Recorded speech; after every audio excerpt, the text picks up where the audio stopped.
জনতার প্রাণ প্রিয় নেতা দলমত নির্বিশেষে বাংলাদেশের 18 কোটি জনগণের প্রাণ প্রিয় নেতা জননেতা জনাব ডক্টর শফিকুর রহমান বক্তব্য রাখছেন আমিরুল জামাত জনাব ডক্টর শফিকুর রহমান।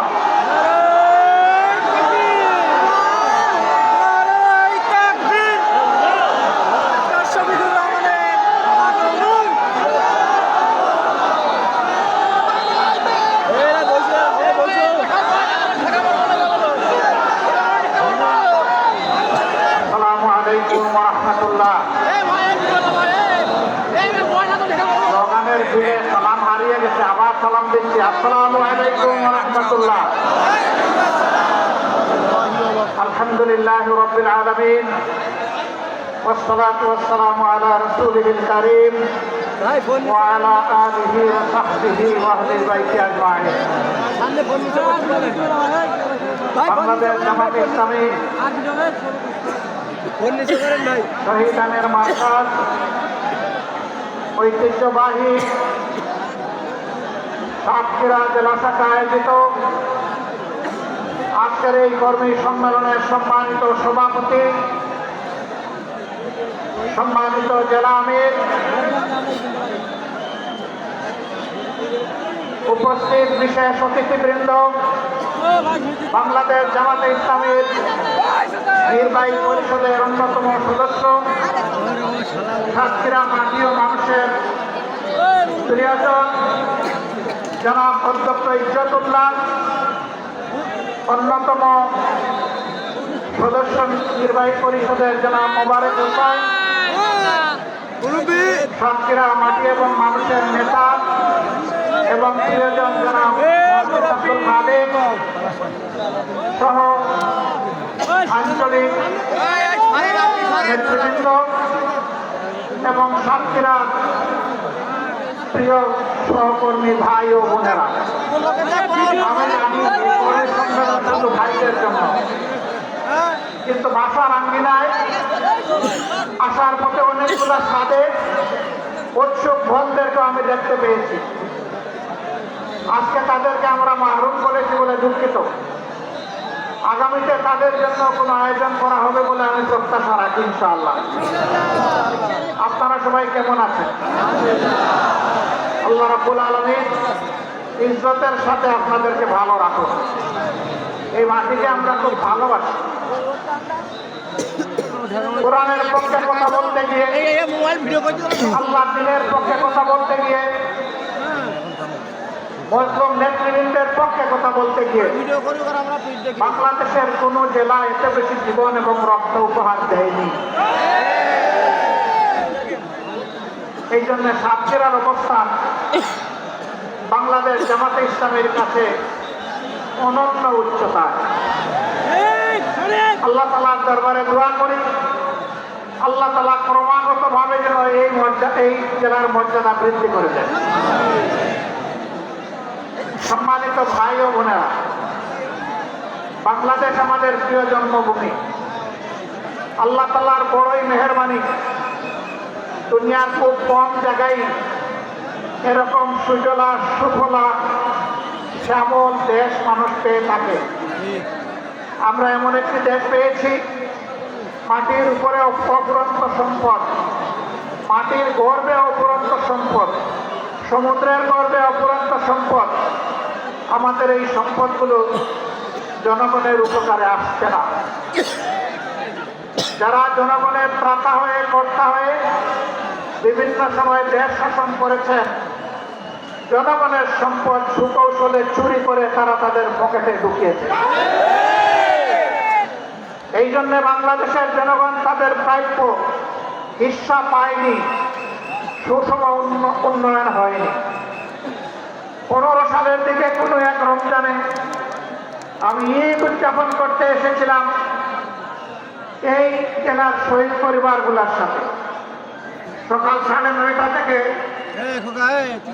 অথবা সকাল 10টা থেকে রাত 9:30 পর্যন্ত আমি এই জেলার চূড়া থানা খণ্ডকে ভর্তি রাস্তাগুলা দিয়ে গাড়ি ফেলে আমি এবং আমার সঙ্গী দুইটা মোটর সাইকেলে চড়ে সারা জেলা ঘোরার চেষ্টা করেছি। আমি লোকদেরকে জিজ্ঞেস করেছিলাম, আমরা শুনে থাকি উন্নয়নের জোয়ারে দেশ ভাসছে, এই জোয়ারের সামান্য ছিটাফোঁটা পানি কি এখানে আসে না? বলে যে না, আসে না। কেন আসে না? বলে বর্তমান শাসক গোষ্ঠী সাতক্ষীরাকে বাংলাদেশের অংশ মনে করে না। সাতক্ষীরার উপর তারা জুলুম করেছে, সাতক্ষীরার জনগণের অধিকার দেয়নি। মানুষ খুন করেছে, গুম করেছে, পঙ্গু বানিয়েছে, ইজ্জতের উপর হাত দিয়েছে, সম্পদ লুণ্ঠন করেছে এবং মানুষকে কার্যত তারা তাদের দাসে পরিণত করেছে। কম বেশি এই চিত্র ছিল বাংলাদেশের। সবচেয়ে খারাপ অবস্থা ছিল সাতক্ষীরা। আমরা মহান আল্লাহর দরবারে দোয়া করি, শুধু আল্লাহর দিনের পক্ষ নেওয়ার কারণে যদি এই জেলার এই অবস্থা হয়ে, আল্লাহ তুমি দুনিয়া এবং আখেরাতে এই জেলার মর্যাদা তুমি বাড়ায় দাও। প্রিয় সহকর্মী বৃন্দ, বাংলাদেশ জামাতে ইসলামী আল্লাহ এবং জনগণের কাছে প্রতিশ্রুতিবদ্ধ যে এই জমিনে আমরা ইনসাফ কায়েম করতে চাই, আমরা দুর্নীতিমুক্ত একটি বাংলাদেশ করতে চাই, আমরা সুষম উন্নয়ন মানুষকে উপহার দিতে চাই। আমার জেলায় প্রধানমন্ত্রী আছে, তাই সব কিছু এইদিকে জোয়ারের পানিতে চলে আসবে, এই বাংলাদেশ আমরা দেখতে চাই না। আমরা এমন একটি বাংলাদেশ দেখতে চাই, কেউ চাইলেও তার অধিকার পাবে, না চাইলেও তার অধিকার পাবে। আমরা এমন একটি বাংলাদেশ দেখতে চাই যেই দেশে লক্ষ বেকার যুবকের মিছিল হবে না, বরঞ্চ আমাদের যুবকেরা আমাদের সম্পদে পরিণত হবে। তাদের হাতে মূল্যহীন এক টুকরা সার্টিফিকেট ধরিয়ে দেওয়া হবে না, বরঞ্চ শিক্ষা সমাপনের সাথে সাথে তাদের হাতে কাজ তুলে দেওয়া হবে। এমন শিক্ষা চাই আর এমন শিক্ষিত জাতি চাই। এই শিক্ষা অবশ্যই নৈতিক এবং দুনিয়াবী বা জাগতিক শিক্ষার সমন্বয় হতে হবে। মানুষ যাতে মানুষ হয়, শিক্ষা নিয়ে মানুষ যাতে ডাকাত না হয়, আমরা সেই শিক্ষাটি চাই। আমরা এমন একটি দেশ যে দেশে আমাদের মা বোনেরা নিঃসংকোচে যেমন ঘরে সুরক্ষিত থাকবেন, কর্মস্থলেও সুরক্ষা পাবেন, রাস্তাঘাটেও সুরক্ষা পাবেন। তাদের দিকে কোনো খারাপ লোক চোখ তুলে তাকানোর কসরত পাবে না।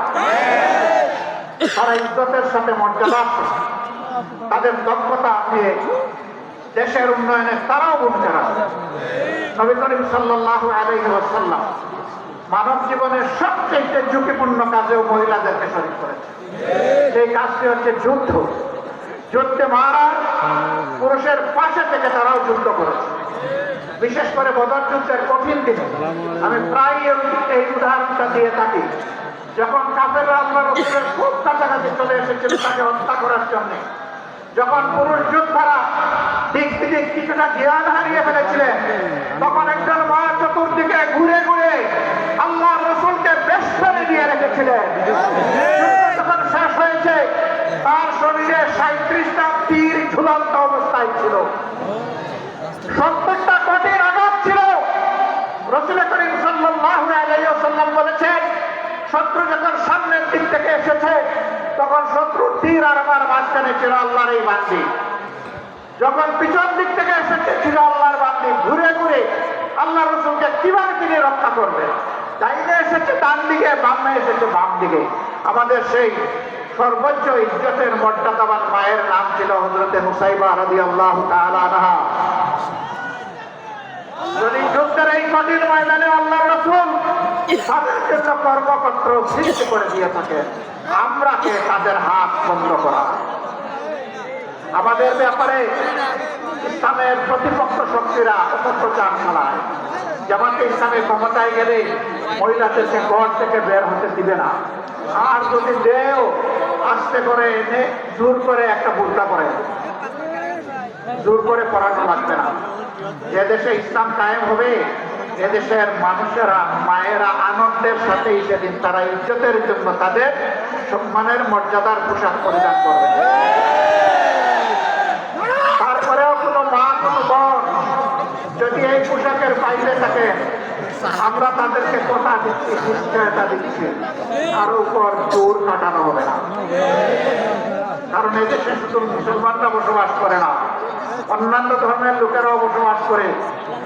তারা তো আমাদের ধর্ম যেহেতু গ্রহণ করেনি, তাদের জন্য ইসলামের প্রেসক্রাইব করা পর্দাও তাদের জন্য প্রযোজ্য হয়।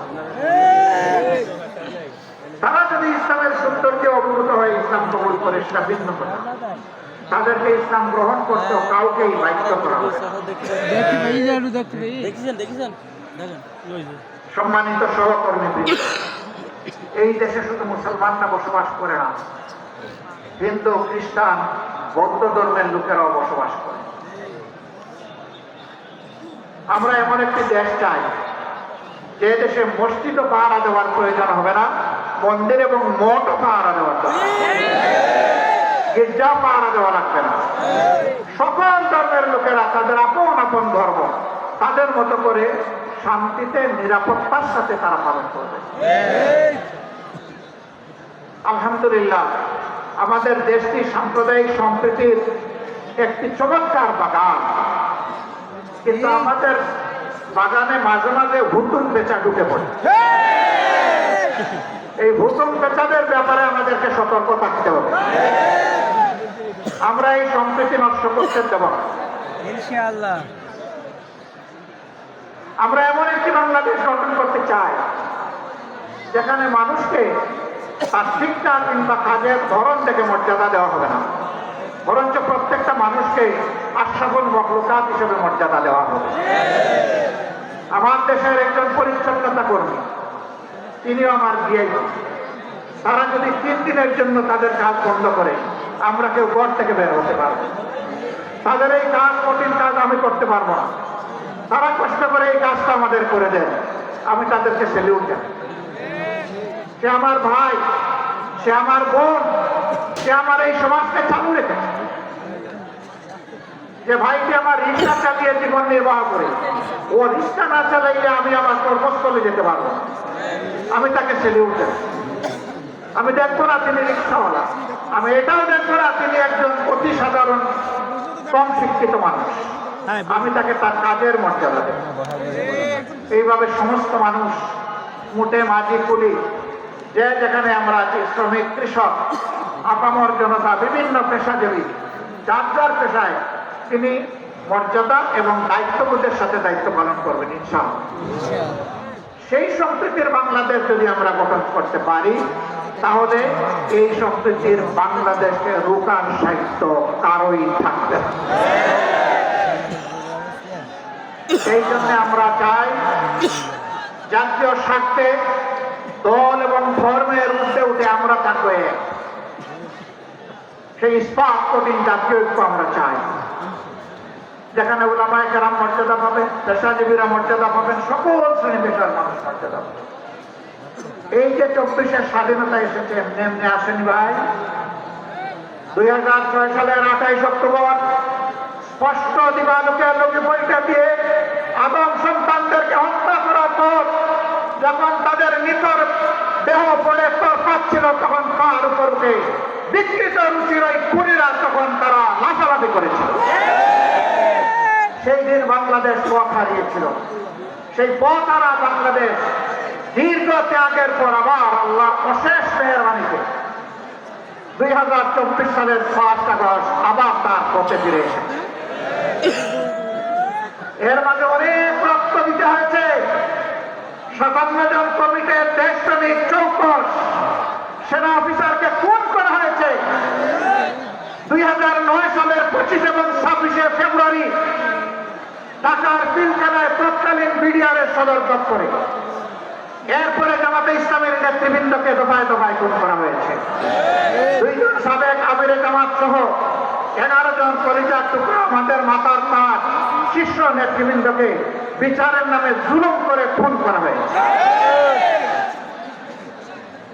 এই খুনের প্রতিবাদ যারা করেছেন, অন্যায়ের প্রতিবাদ করেছেন, তাদেরকে গ্রামে গঞ্জে খুন করা হয়েছে। আগেই বলেছি, সবচেয়ে বেশি খুনের ঘটনা ঘটেছে এই সাতক্ষীরা। তারপরে আপনাদের পার্শ্ববর্তী জেলা ঝিনাইদহ, এইভাবে বিভিন্ন জায়গায় খুনের তাণ্ডব চালানো হয়েছে।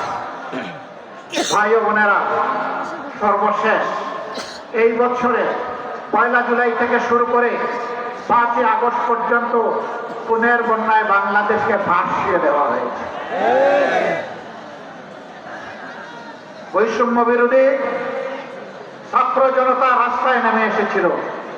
তাদের হাতে কোনো আগ্নেয়াস্ত্র ছিল না, এমনকি তাদের হাতে কোনো ইটপাটকেল ছিল না। তারা শান্তিপূর্ণভাবে দাবি আদায়ের জন্য রাস্তায় নেমেছে। কোটা সংস্কারের জন্য, কোটা বাতিলের জন্য নয়। তারা বলেছিল যৌক্তিক কোটা দেন, আমাদের আপত্তি নাই, কিন্তু কোটার নামে জাতির সাথে, মেধার সাথে তামসা করবেন, তা আমরা মানব না। কেন তারা এটা বললো? এই জ্বালায় তাদের বিরুদ্ধে মানুষের কিনায়, এদেশের মানুষের কিনায় অস্ত্র এবং বুলেট দিয়ে জাতির বিরুদ্ধে তাদেরকে পাঠিয়ে দেওয়া হলো। একদিকে সরকারি বাহিনীকে নামিয়ে দেওয়া হলো, আরেকদিকে সরকার তাদের সশস্ত্র গুন্ডাদেরকে নামিয়ে দিল। এই উভয় পক্ষের আঘাতে আঘাতে জর্জরিত হয়ে 1,500-এর কম বেশি আদম সন্তান শুধু এই ক্ষুদ্র সময়ের ভিতরে দুনিয়া থেকে বিদায় নিয়েছেন। 6 সালের 28 অক্টোবর থেকে শুরু করে 24 সালের 5 আগস্ট পর্যন্ত জালিমের জুলুমের শিকার হয়ে যারা বিদায় নিয়েছেন, আল্লাহর দরবারে দোয়া করে আল্লাহ তাআলা তাদেরকে শহীদ হিসাবে কবুল করুন। তাদের পরিবারকে আল্লাহ মর্যাদা দান করুন। এই পরিবারগুলো জাতির সম্পদ। আজীবন আল্লাহ তাআলা এই পরিবারগুলোর কাছে আমাদের ঋণবোধের মানসিকতা নিয়ে তাদেরকে সম্মান করার তৌফিক দান করুন। যারা পক্ষ হয়েছেন তাদের খেদমতকে আল্লাহ কবুল করুন। আল্লাহ তাদের জীবনটা সচল করে। প্রিয় সাতক্ষীরাবাসী, আজকে আসার পথে আমি দেখলাম এরকম আরো 3টা মাঠ উপচে পড়া মানুষ রাস্তাঘাটে। এই মাঠে তাদেরকে সুযোগ দেওয়া যায়নি বলে আমি সবার পক্ষ থেকে দুঃখ প্রকাশ করছি। আল্লাহ তাআলার আসমান অসীম, জমিন সসীম। সেই সসীম জমিনের ছোট্ট একটা টুকরা আমরা পেয়েছি। আমরা এই বাংলাদেশকে প্রাণ উজাড় করে ভালোবাসতে চাই। আমরা ভালোবাসি। এই জন্য আমাদের কোনো দাদা, মামা, খালু, ফুফির বাড়ি নাই। এটি আমাদের আউয়াল ঠিকানা, দুনিয়ায় এটি আমাদের আখের ঠিকানা। আমাদের উপর জুলুম করা হয়েছে, আমরা দেশ ছেড়ে কোথাও পালিয়ে যাই। যারা ভালোবাসে তারা দেশ ছেড়ে পালিয়ে যেতে পারে না। দেশের প্রতি যাদের দায়বোধ নাই তারা যে কোনো সময় দেশকে খোদা হাফেজ বলতে পারে। আমরা বলবো না। আমরা আমাদের আল্লাহর কাছে আমরা খুবই বিনীত, কৃতজ্ঞ। তিনি এমন একটি সুন্দর দেশে আমাদেরকে পয়দা করেছেন। আমরা এই দেশ নিয়ে বাঁচতে চাই, এই দেশেই অন্যায়ের বিরুদ্ধে লড়তে চাই এবং এই দেশকেই আমরা দুনিয়ার একটা শ্রেষ্ঠ দেশে পরিণত করতে চাই। এই সংগ্রামের দায়িত্ব আপনাদেরকে নিতে হবে। আপনারা নেওয়ার জন্য প্রস্তুত? এই হালকা প্রস্তুতে হবে না। আওয়াজ দেন, আপনারা প্রস্তুত? আলহামদুলিল্লাহ, আল্লাহ কবুল করুন। আজকে সারা বাংলাদেশ থেকে গর্জন উঠেছে সিংহের আওয়াজে। আমরা জীবন দিব, কিন্তু আমার দেশের 1 ইঞ্চি মাটি কোনো হায়নাকে দেব না। আল্লাহ তাআলা আমাদেরকে এই শক্তি দান করুন। 24-এর আমাদের সন্তান, মুখের সন্তান, যুবক যুবতীরা তারা যে অন্যায়ের বিরুদ্ধে বুক চিতিয়ে লড়াই করেছে, আল্লাহর কাছে চাই, হে আল্লাহ তুমি তাদের অন্তর দেশপ্রেম এবং তোমার ইমানের নূর দিয়ে পরিপূর্ণ করে দাও। আর ও ধরনের জেনারেশন প্রজন্ম আমাদেরকে বারবার উপহার দাও। বাংলাদেশের মানুষের ফুলের বাগান তুমি ওই সমস্ত মানুষ দিয়ে পরিপূর্ণ করে দাও। আমরা একটা মানবিক বাংলাদেশ গড়তে চাই। এই বাংলাদেশের দায়িত্ব যুব সমাজের হাতে তুলে দিতে চাই।